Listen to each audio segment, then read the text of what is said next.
नमस्कार, सार्वमंथन न्यूज महाराष्ट्रमध्ये आपलं स्वागत. पाहुयात आजची सविस्तर बातमी.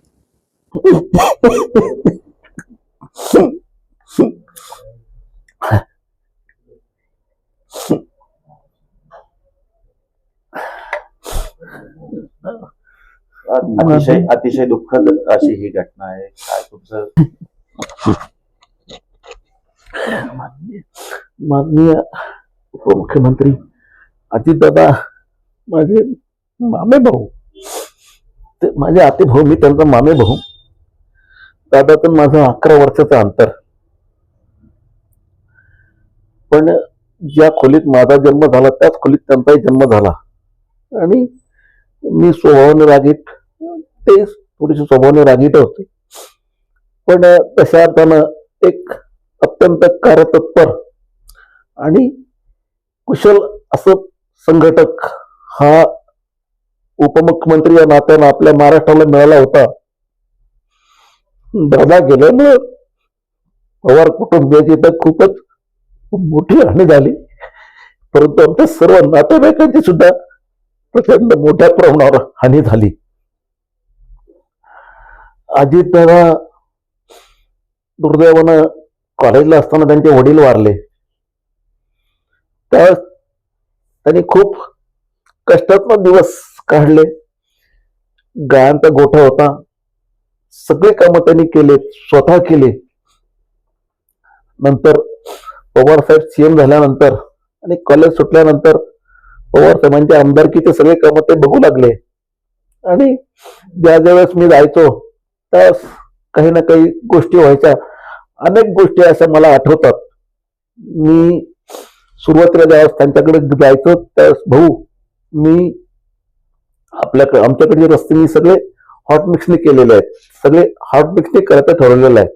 कारण हॉट मिक्सने जर केले तर त्याला लेवल येते. आपण जर हाताने मॅन्युअली केले तर त्याला लेवल राहत नाही. म्हणून मी सगळे त्यावेळेस हॉट मिक्स हा प्लॅन नवीनच निघाला होता. ते तंत्रज्ञान आणि त्याचं खूप ऍडव्हान्स टेक्निक त्यांना नेहमी अवगत करून घ्यायचं आणि त्या पद्धतीने काम करण्याची सवय होती. तद्वतच एकदा असंच बसलो आम्ही गप्पा मारत. भाऊ काय असतात, ते खासदारही नव्हते आणि आमदारही नव्हते. भाऊ बारामतीला मी सगळे व्हीआयपी रेस्ट हाऊस घेतलेले आहेत, बनवून घ्यायचं ठरलेलं. नाही तर काय व्हायचं, अधिकारी आले मोठे आणि आपण त्यांना भेटायला गेलो तर रात्री त्यांना व्हीआयपी गेस्ट हाऊस नाही म्हणून मग पुण्याला मुक्कामाला जायची घाई असायची. आणि म्हणून मी सगळे ठरवलंय आणि सगळे व्हीआयपी गेस्ट हाऊस सगळ्या खात्याचे, इरिगेशन असेल, बीएनसी असेल, वन खातं असेल, या सगळ्यांचे व्हीआयपी रेस्ट हाऊस इथं करून घेतले की जेणेकरून त्या ठिकाणी मोठे अधिकारी आले का आपण त्यांच्याशी चर्चा केली. संध्याकाळी त्यांना गप्पा मारायला बसलो. जेवण झाल्यानंतर निवांतपणे गप्पा मारल्या की मग पुढच्या ऍडव्हान्स काय आहे चाललंय शासनामध्ये ते आपल्याला कळतंय आणि त्याप्रमाणे मग आपण आपल्या पुढच्या आपल्या या दृष्टीने, आपल्या गावच्या दृष्टीने, आपल्या तालुक्याच्या दृष्टीने, आपल्या बारामतीच्या दृष्टीने काय आपल्याला करता येईल त्या प्रमाणात आपल्याला योजना आखता येतात. आणि अत्यंत दूरदर्शी असा हा नेता होता. या निमित्तानं सांगितलंय, कार्यतत्पर आणि कार्यकुशल असं त्यांचं काम होतं. आणि खरं म्हणजे माझ्या आमदारकीच्या काळामध्ये सुद्धा माझ्या आमदारकीचा कार्यकाल जो बहरलाय तो केवळ अजितदादांच्यामुळे बहरला असं म्हटलं तर वावगं ठरू नये. मी माझ्या देवालीचे जे जे कामं त्यांच्याकडे घेऊन गेलो त्यांनी कोणत्याही माझ्या देवालीच्या कामाला कधीच नाही म्हटलं नाही. किंबहुना मी दादांना भेटलो की दादा तेवढं ते सांगा, माझं काम झालं पाहिजे. मला आज आठवतं, सगळेजण नाव काढतात की देवालीची पाणीपुरवठा योजना अत्यंत चांगल्या पद्धतीने चाललेली आहे.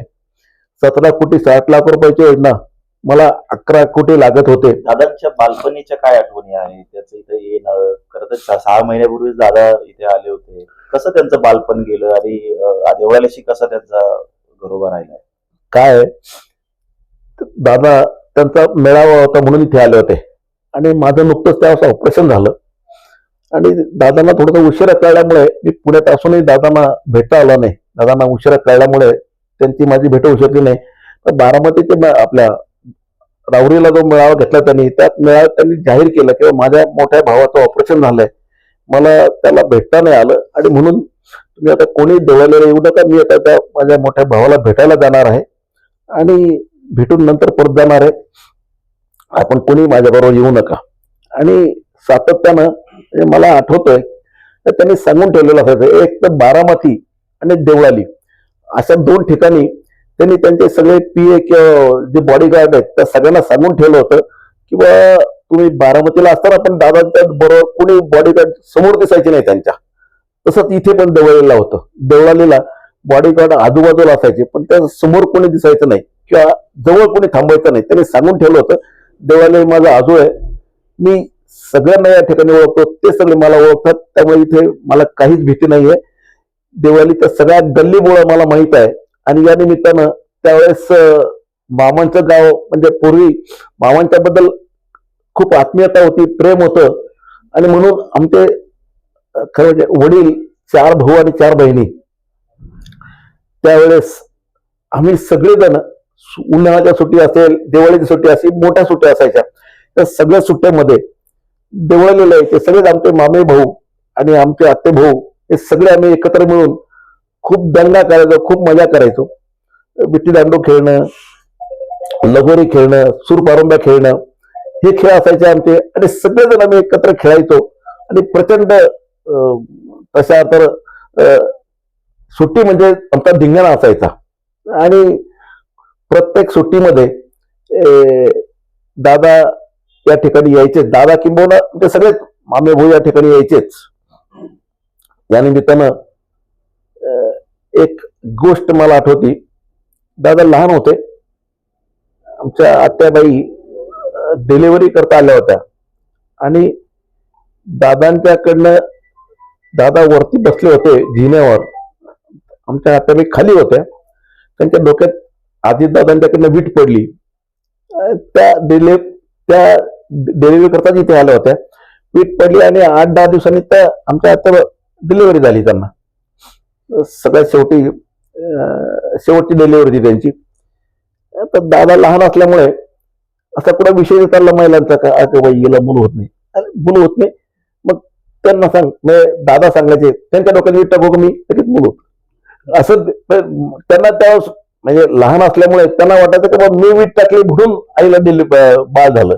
ज्यांना म्हणजे त्यांचा स्वभाव तेव्हा इतका म्हणजे खरं म्हणजे. आणि मला आठवतं गोट्या खेळायला लागले एकदा तात्यासाहेब म्हणजे आमचे मामा किंवा अजितदादांचे वडील. अजितदादांचे वडील त्यांना जायचं घाई होती, गाडीत जाऊन बसले. तात्यासाहेब म्हणले अरे आधी चल ना, एवढं डाव होऊ द्या, मी सगळ्यांच्या गोट्या जिंकून घेणार आणि मग मी निघणार आहे. त्यामुळे तात्यासाहेबांना त्यावेळेस तिथे किंवा त्यांच्या वडिलांना त्यावेळेस तिथे अर्धा तास थांबावं लागलं. आणि दादांनी सगळ्यांच्या गोट्या जिंकल्या आणि नंतर मग ते वडिलांच्या बरोबर बारामतीला गेले.